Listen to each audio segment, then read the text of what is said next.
Hello again, everybody. I'm Jim Noble, along with Wofford head football coach Sean Watson. It is time for another edition of Inside Wofford Football, brought to you by Yokohama. What a week and weekend in Wofford athletics, headlined, of course, by Wofford's 52-10 victory in Lexington, Virginia, against VMI. Coach, you and I talk about complimentary football all the time. I can't think of a recent performance where the offense, once they got going, really got going. The defense was lights out most of the day, and special teams especially got in there. You must have been like a proud papa watching all those guys on Saturday. Really proud of the way the guys played. We challenged them because we have a lot of respect for their program. Their kids played really hard. They're well coached, and we're in their backyard, so we knew we had to come up with a big team performance, and we wanted to out-team our opponent that day, and we hit in all three phases. The effort was outstanding. Really proud of the guys. All right, it was a record-breaking day on many fronts. We will run down all the performances, team and individual, Saturday. We'll visit with Wofford quarterback J.T. Faird, who set a school record for touchdown passes in that game, and we will look ahead as Wofford's Military Appreciation Tour continues Saturday in Charleston with a visit to the Citadel. It is all ahead here on Inside Wofford Football.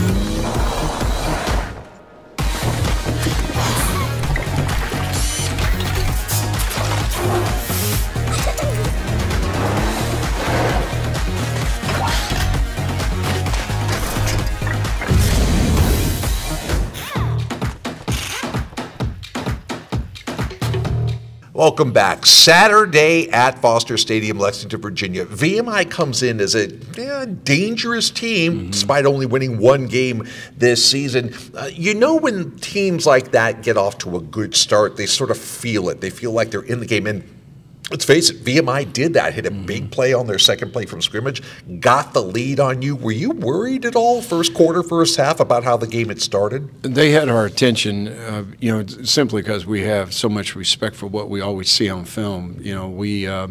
When you're a football coach and you're down in, you're in the midst of it, breaking down your opponent, you see how good they are. They've had, defensively they played really stingy defense, and then, offensively, they come up with big plays, and they had a really good quarterback, really good receivers, so they had our full attention.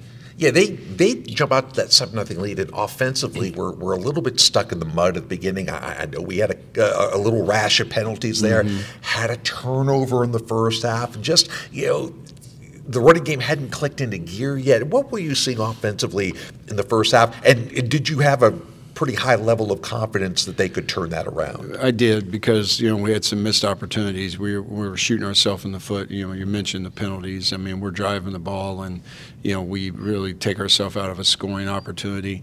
We just have to look us in the mirror, and we got with the kids on the sideline, pointed those things out, got it fixed, and we were able to move on. I thought the play that really kind of kicked it in high gear, you got a great punt return by Isaiah Scott, gave you a short field on offense. You get into the end zone. That sort of let everybody breathe a little bit. Right. And that was, again, a perfect example of why black ops and special teams matter. Yeah, Dustin, we've talked about so many times this season, does a great job. Our return units are very good and very dangerous. And, Isaiah, he's a weapon in special teams, and that was a big play. Anytime, and he had several that day, and that unit has played really well. So really proud of their effort and what he gives us. 10-7 Wofford at halftime. We go into half two, and then the explosion ensues. 42 second-half points where we're going to kind of go over all the performances, both team and individual, because there were so many guys that stood out. But that onslaught, when it starts to snowball like that, and I was on the sidelines for this one. I could feel it on the sidelines, and I know you can too. No, we thought, going in at halftime, we had figured some things out, obviously on defense, and we were able to put the, brakes on them. And then, offensively, we knew where we wanted to move to, and the kids all rallied, had a really good plan coming out at halftime, and we executed right off, right out of the chute. So, we deferred the coin toss to set those things up, and it was really good to, take that first drive down and score. We'll talk about the quarterback in a moment, but first of all, your wide receivers. We talked about Isaiah Scott, 5 catches, 115 yards in the touchdown, in addition to everything he did on special teams. Ivory Akins, another special teams performer, who, oh, by the way, 4 catches, 3 of them for touchdowns, so he ties the school record there. When other teams game plan against Wofford, there's not one guy that you can say, shut him down, and you shut them down. The way they work together has been really fun to watch. Yeah, that's by design. We move those guys around in our scheming, and create touches for all of them. Our outside lane receivers stay in play, or inside guys, we're able to move them outside, and we're able to get them the ball in unique ways. And that's that's Ivory and Kobe. So. I thought that group is, like I said, they're explosive. I see them every day at practice, and I know what I've got, and it was fun watching them play. And they're so deep, too. That's the thing. I mean, Jack Purdy had a couple of big catches. Ace Coleman, certainly. You mentioned Colby Alexander. And, when you get 5 or 6 guys making contributions, it's really hard on another team there. And then defensively, let's start with Max Pulley. We get a lot of ink lately, and that's good because 2 more interceptions, another pick 6, another Southern Conference Defensive Player of the Week award. He's making a run at Defensive Player of the Year, and he's been kind of the glue that holds everything together on the back end, too. No, he is. He's the glue of our team. He's he's a dynamic leader. He wears his passion around our building.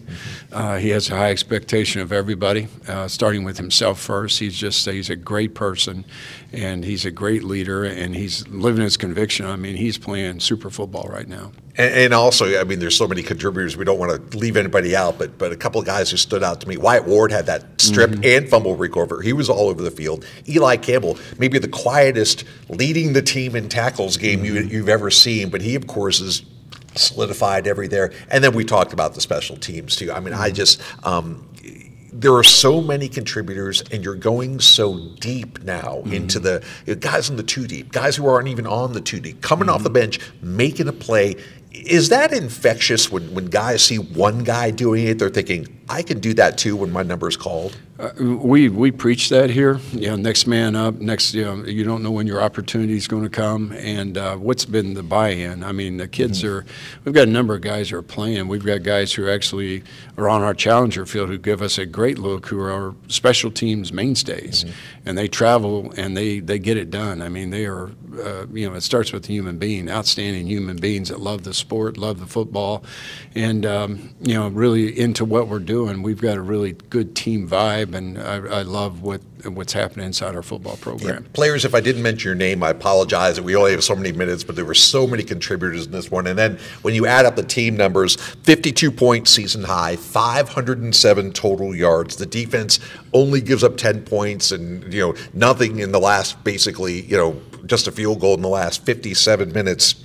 And, of course, JT fared a school record 5 touchdowns. We caught up with JT after the win at VMI. JT, wins on the road are pretty hard to come by. Just talk a little bit about how important it was to come out quick and get a quick start today. I think that's our objective every week. I got to give credit to my Lord and Savior, Jesus Christ. I'm so thankful for him. And the highs and the lows, he's always there for me. He's always there for our team. He's always there for everybody. So I'm so thankful for him for blessing us with the coaching staff, with the O-line, with everybody we have to do their job and for us to trust one another. And that's just what we did today. We trusted the man to our right, to our left, and we just got the job done through them. So I'm so thankful for this team and our coaches, and just for getting the job done. I'm so thankful for everybody. Yeah, obviously 52 points scored. That's the most of the season. Also 500 yards total offense today, which is another high. Let's talk about how much the run game and the pass game sort of work together. It was just amazing overall. The O-line did such an incredible job. I can't say enough about them. They did such a great job. Just made holes for the running backs, and the running backs did their thing, whether it be pass pro or just running the ball. They did a great job. Receivers got open. They made my job easy in that case, and so I was just so thankful for them. They did everything they were supposed to do when it comes to film study, just day in and day out. They did an amazing job for preparing for this week, and I just think it definitely paid off. So I'm very thankful for them. What a game for the sophomore quarterback. You and I had talked about how the game has seemed to slow down for him. He's so calm. Sometimes I want to check if there's a pulse there under that number 12 jersey. But he's just seeing everything so well right now, Coach. He is. We spend a lot of time, with him. What he sees, what he's, here's what he's doing. He's doing a great job of seeing the field. He's fearless in that he'll take shots at you now, and he's been on target, on task. And with every good thing that happens, he's learned, but he's also learned from his mistakes, and you don't see it again, which has been really gratifying to me. I think he's really finding himself as a quarterback. Again, 52-10 the final. Terriers have now won 4 of their last 5. Can they keep it rolling on the road this weekend? We will preview the big game with the Citadel next here on Inside Wofford Football, brought to you by Yokohama. It doesn't matter if you're 8 years old or 80 years old, your body is your strongest tool. Spartanburg Regional Sports Medicine Institute is here to push you to the next level. With 2 convenient locations, our doctors can diagnose, treat, and heal at our North Grove Medical Park and Star Center offices to get you back in the gym, in the game, and to the next level. We never quit because you never quit. For more information, call 560-BONE. And welcome back to Inside Wofford Football. Sean Watson, Jim Noble with you. And before we kind of get into the Citadel game, I did notice on Saturday that our players, after the game, shook hands with VMI, and it's a tough physical game, and things are emotional, certainly in college football. But all the Wofford players stopped and stood still while the VMI players sang their military alma mater. I know our fans noticed. It's something that we used to do way back in the day at Wofford. And I got so many comments later from parents and fans about how good it was to see that. The VMI people appreciated that as well. And maybe that's something that we can do moving forward. It will be. We've talked about it before. I have 2 sons that serve, and we have a great respect for our military and the commitment that takes. And I think it's something that we felt like as a team that we wanted to show our respect for the commitment they make. I appreciate that, certainly. I know all our fans do too. All right, Saturday in Charleston, the Citadel. Tough team, physical. Coach Drayton really well. Unlike VMI that likes to air it out a lot, they will probably test you and run the ball at you first. How big a challenge on Saturday? They're a really good football team. They have our full attention. We're going to their place. They are wrapped tight. They're really good on both sides of the ball and in special teams, because that's you can see Maurice's hands on it, being with his background in pro ball as a special teams coordinator. So they are really a physical team. They're defensively they have a lot of older kids, grad and seniors and juniors. So, and they're really good. I mean, we have a lot of respect, for their staff, their scheme. They're going to test you, on their offense is going to test you because it's an option-oriented offense that's in a new modern version of spread element. So, you've got a lot of things to defend, and then again they're going to line up and play really physical football as a defense. So it'll be a great test for us again. 2 p.m. start at Johnson Haygood Stadium. If you're down there in the Low Country, we love to have the support. You all wedge into the smallest visitor stands in college football and show the Terriers your support. And before we go, I just want to say one thing, and this is probably jumping out at me because I was able to get it down on the field Saturday at VMI. Your staff, your assistants, how organized they are. And when guys come off the field, they get them down, they get them sit down, get them hydrated, and then immediately the teaching begins. I was really impressed, and I've covered a lot of football over 40 years, the way you've delegated and the way they carry out almost the execution of a game plan to the players there. I just a shout out to your staff, because with the start of the season, it's very easy for things to go south. We've both seen that from teams. It didn't happen here, and I think that's kudos to you and your staff. They've done a great job. No, they're great. They're great men. It's they're true teachers. They love the game. They're into what we're doing. We love our kids, and we want to do the best for them. And it's I can't say enough about them, because they're, the strength. One of the great strengths of our program, cornerstones, is our assistants. They're awesome people. All right, Coach, we appreciate the time. Best of luck in Charleston, and we'll see you next week. Thank you. And we will hope to see you next week as well here on Inside Wofford Football. For Sean Watson, I'm Jim Noble. Thanks for watching, everybody.